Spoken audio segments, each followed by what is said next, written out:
Thank you for staying with us. Now, going back to our top story on the tailings dam collapse at Jagersfontein in the Free State, the failure of these dams has become a worldwide concern. In 1966, the Welsh village of Aberfan was buried under piles of coal tailings, and in 1994, 17 people died during the Mariette disaster. In 2001, an NGO, the International Commission on Large Dams, warned that the frequency and severity of tailings dam failures was increasing globally. We now speak to the CEO of the Federation for a Sustainable Environment, Mariette Lieferink. Mariette, very good afternoon. Thanks so much for speaking to us. Now, clearly, these are some of the dangers of tailings dams that we've experienced in Jagersfontein. What else is a cause for concern? Yes, of course, in the Brumadinho tailings storage facility collapse, which occurred in Brazil in 2019, there was a call by the investor community. These investors hold 1 trillion assets under management, and the call was made to the mining industry because of the frequency of these tailings storage facilities failures and the significant impact not only on human lives but also the long-term impacts on the environment. And the call was made to establish a global standard, an industry standard for the management of tailings, and that call was issued to 30 of the largest mining companies in South Africa. Companies like Sibanye-Stillwater and Goldfields South Deep Mine are ascribing to this standard, and this standard has called for, and I will read, it strives to achieve the ultimate goal of zero harm to people and the environment, with zero tolerance for human fatality. It requires operators to take responsibility and prioritize the safety of tailings facilities throughout all phases of the facility, whether it's in a decommission stage, a closure stage, or post-closure stage, or during operations. It also requires the disclosure of relevant information to support public accountability. And communities, these are now the host communities, should also then be informed of emergency responses and the challenges and risks that are associated with these tailings storage facilities. Mariette, allow me to rewind a little bit and ask you to define what tailings are, and are they an integral part of any large mining operation? Yes, all mining, whether it's of diamonds or gold or platinum group metals or coal, causes waste. The waste is referred to as tailings or residue. The residue can again be remines, so some would prefer to refer it as a resource. But because the tailings or waste contain metals, it can also contain chemicals. It may also contain, such as in the gold mining industry, uranium and its radioactive progeny. It must be stored in an engineering tailings storage facility. And there are very strict controls to manage the tailings in the tailings storage facility, because the tailings are gelatinous. There can be liquefaction, there can be spillages as a result of overtopping. So there are many causes that these tailings storage facilities can fail. And because in South Africa our tailings storage facilities are upstream, it would imply that it is the tailings storage facilities that have been constructed at the lowest cost but with the highest risk. And that is why there is constant diligence required, but not only diligence on the part of the mining company, also on the part of the Department of Water and Sanitation and the Department of Mineral Resources and Energy, who must ensure that there is compliance, and if there is non-compliance, to enforce these non-compliance, which may include prosecution.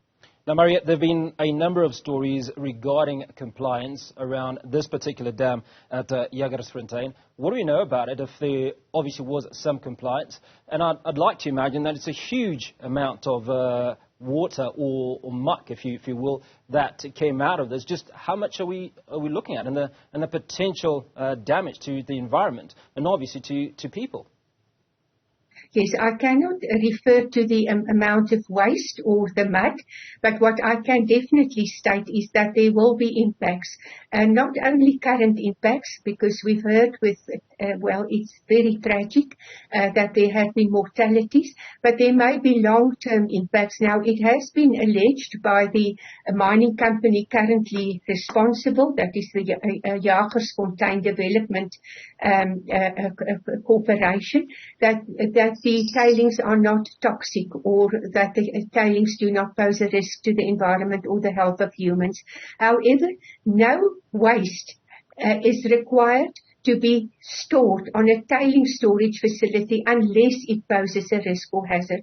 So our call is now to this mining company to adduce evidence, scientific evidence, that the tailings, the mud or water, are not toxic or are not posing a risk to communities and also to future generations and to an environment. I also just want to mention that with regards to tailing storage facilities in South Africa, there is need to have tow paddocks. There is a need to have a beach, so that there is space for the mud or the tailings or the water to be contained.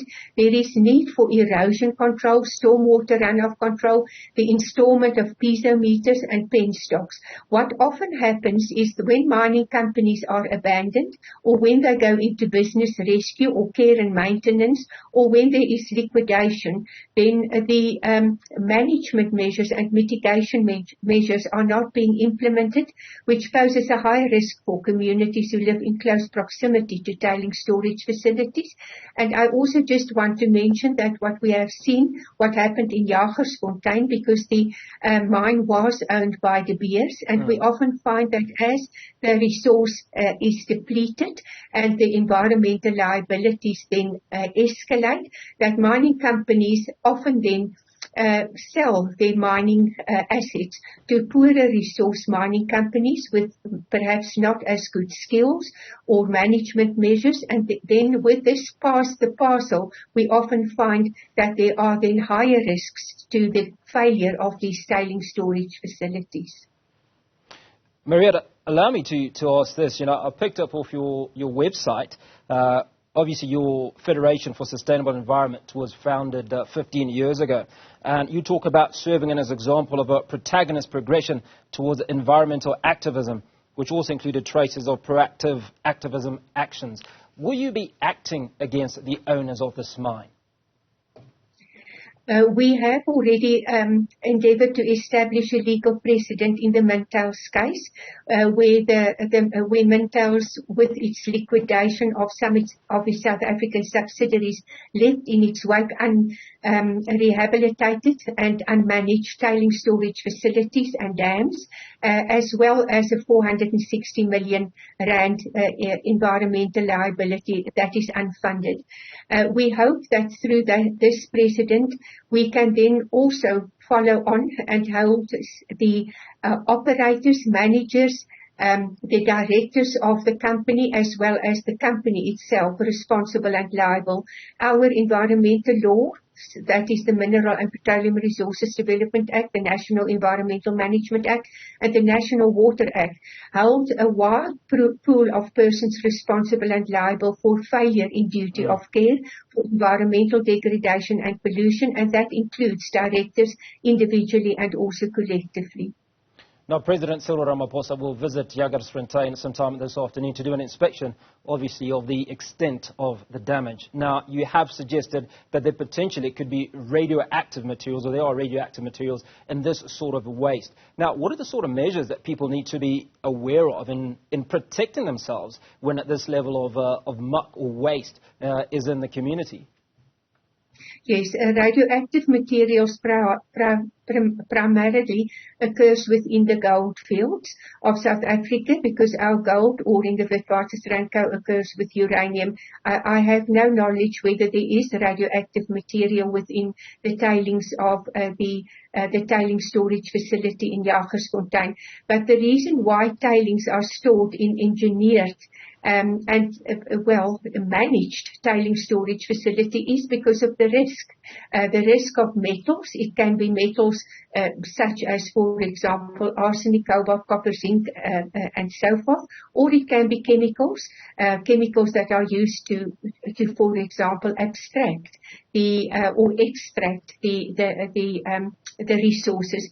With regards to gold tailings, I am knowledgeable regarding the contents of the tailings.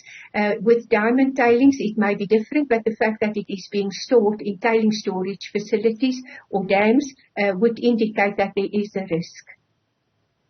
And here I just want to interpose, perhaps the risk may not be short-term, perhaps it may be chronic exposure, and it may even be to low levels of metals, but long-term chronic exposure, especially amongst vulnerable communities that are characterized by widespread poverty, chronic and acute malnutrition, perhaps also high HIV and AIDS, these communities are especially vulnerable.